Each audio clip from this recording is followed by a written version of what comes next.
Hey all, welcome to Essential Rhythm Guitar, where rhythm guitar is essential. My name is Patrick. You can find me on Instagram on Patrick as Guitar. I'm sitting here today again with my TLL deck card. I'm going to tell you more about this guy in a future episode. At least that's my plan, if there's any interest of it. Okay, so this week I'm going to continue to build on what I talked about in an earlier episode, namely triads. In that earlier episode, I focused on the triads and inversions of triads that you find on your top three strings, and only on the major triads. That was these one, maybe a little less seasick and wobbly, right? So this is the top of a G chord, right? And this one, which is the top of a C chord. And this one, your good old D chord. Right. We're going to expand on this a bit today. First of all, I'm going to show you the minor triads on the top three. So if we had derived from this big G chord, just your regular old bar chord on the 3rd fret. There we had a little G triad on top, G major triad. So what happens if you do a G minor chord and only play the top three strings? Well, then of course you have a G minor triad. That's how easy it really is to find these things. So a G minor triad like that. And if you have a C major chord here and you move to a C minor chord, then you have on the top three strings, of course, a C minor triad. And then also the one that, I mean, these are pretty common. I guess that you already use these all the time. But maybe that it's not quite as common to take your open D minor chord and move that one up the neck. But of course that is also equally possible as the other ones, right? So now we have three minor triad inversions. Also, we have this one, which happens to be a G minor where I'm positioning it right now. We have this one, which is a C minor, where I'm positioning it right now. 3rd, 4th, and 5th fret, C minor. And let's stay in that position and go 3rd, 5th, and 4th. And then we have an E minor, right? With the root in the middle, right there.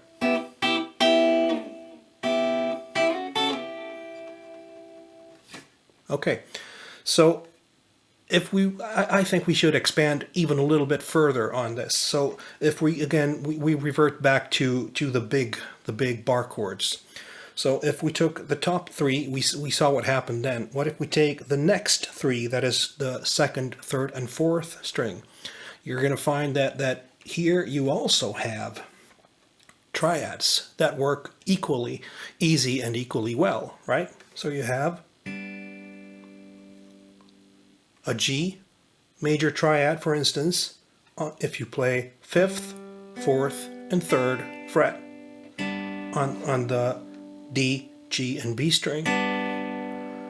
You have, if derived from this big C chord, the big old C chord, if you play only these, like that, or maybe like that, just put a little bar on them, you have a C major triad,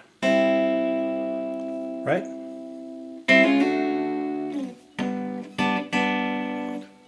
Always movable, as long as you don't incorporate any open strings. I mean, you can do that for other effects, but not when you're learning where your triads are. All of these are movable. So the G one that we had here, movable.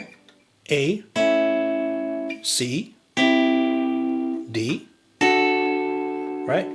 the C that we had down here can be a G chord up here, or a D chord. Yeah. Derived from the open C chord. You can also find this one is not quite as common to bar, but I mean, it's done definitely.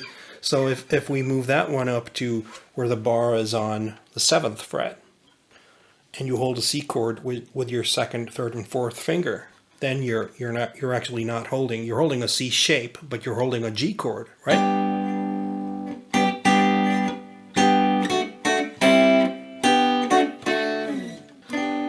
Okay, so the triad, the 2nd, 3rd, and 4th string, are of course also movable.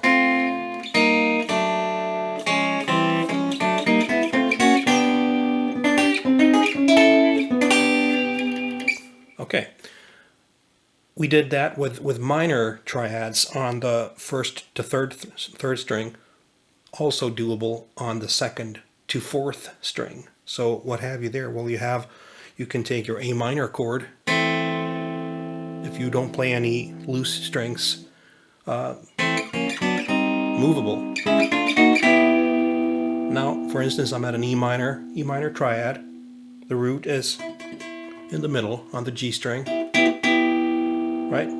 If you take, like we had this big old G minor chord before, if I only play the 4th, 3rd, and 2nd string out of that chord, you have a minor triad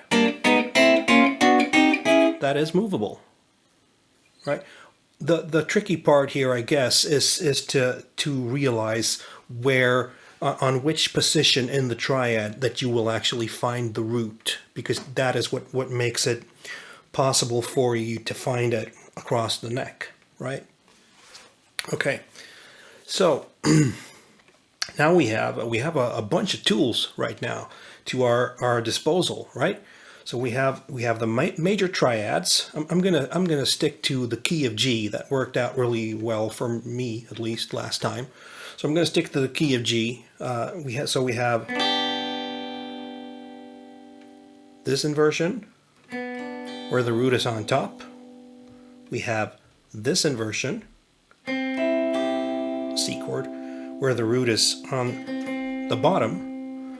We have this inversion where the root is in the middle.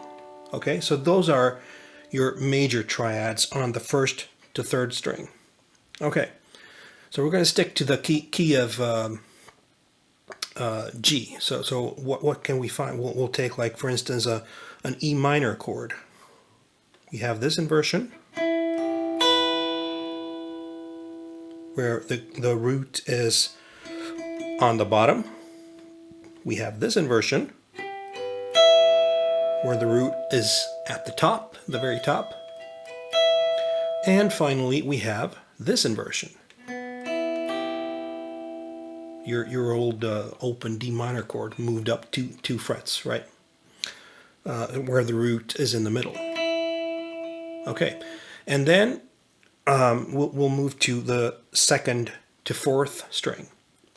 Okay, first off, the major triads, where we have, if we're in the key of G, we have this one, where the root is at the bottom. We have this one, where the root is in the middle. And we have this one, where the root is at the top, that is on the 2nd string.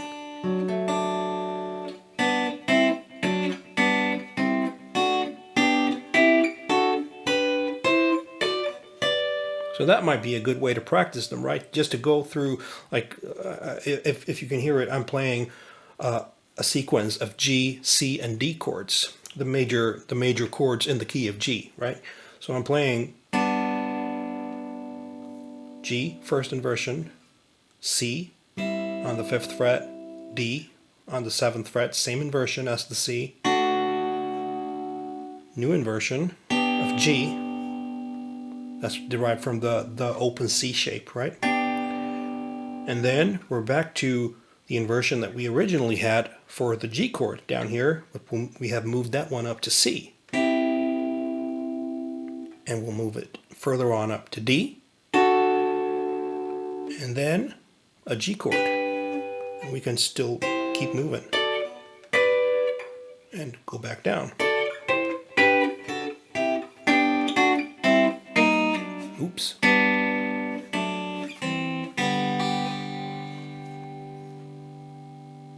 I hope that you're getting that. Otherwise, just hit me up in the comments and I'll try to explain it in writing instead.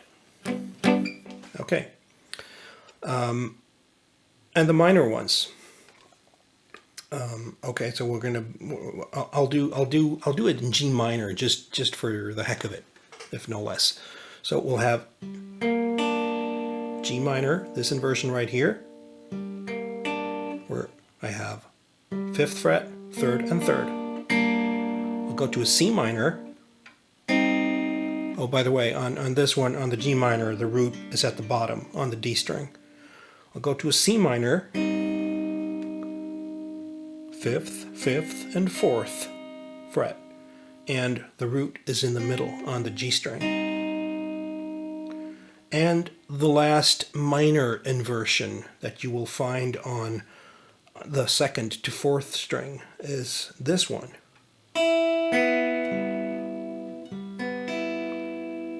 I'm playing an E minor right now. If we'll do a D minor, for instance, down here. The root is at the top. Okay, so I'm going to be playing over a little track that I'm as usual. I'm going to be posting just the backtrack as a separate video for you to play over and use however you see fit. Okay, and I'm going to move around a bit for inspiration. I'm not going to explain the deeper ins and outs of what I'm doing, but as an inspiration, try to follow what I'm doing and just see how you can use these different shapes to build an accompaniment to or to build a guitar part to a rhythm track.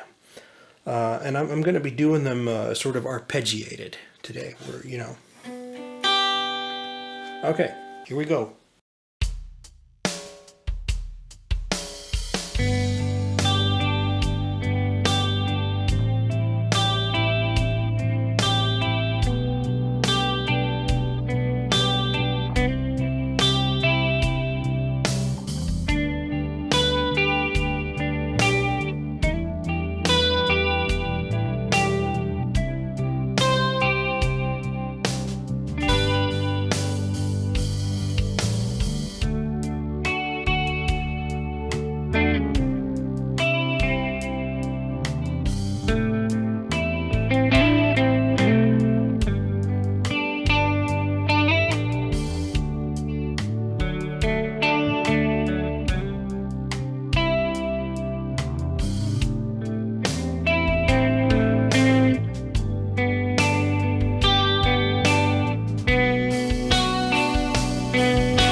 All right, so I stepped out of the boundaries a little bit there at the end, but I think you'll get the the meaning of what I'm trying to do here, just diversifying between different sets of triads on the first to third and second to fourth string.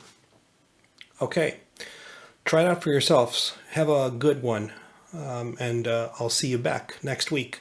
Hit subscribe, hit the like. If you hit subscribe, please hit the little bell also, so we'll notify you when there's a new video out. All right, peace out from Essential Rhythm Guitar. Bye now.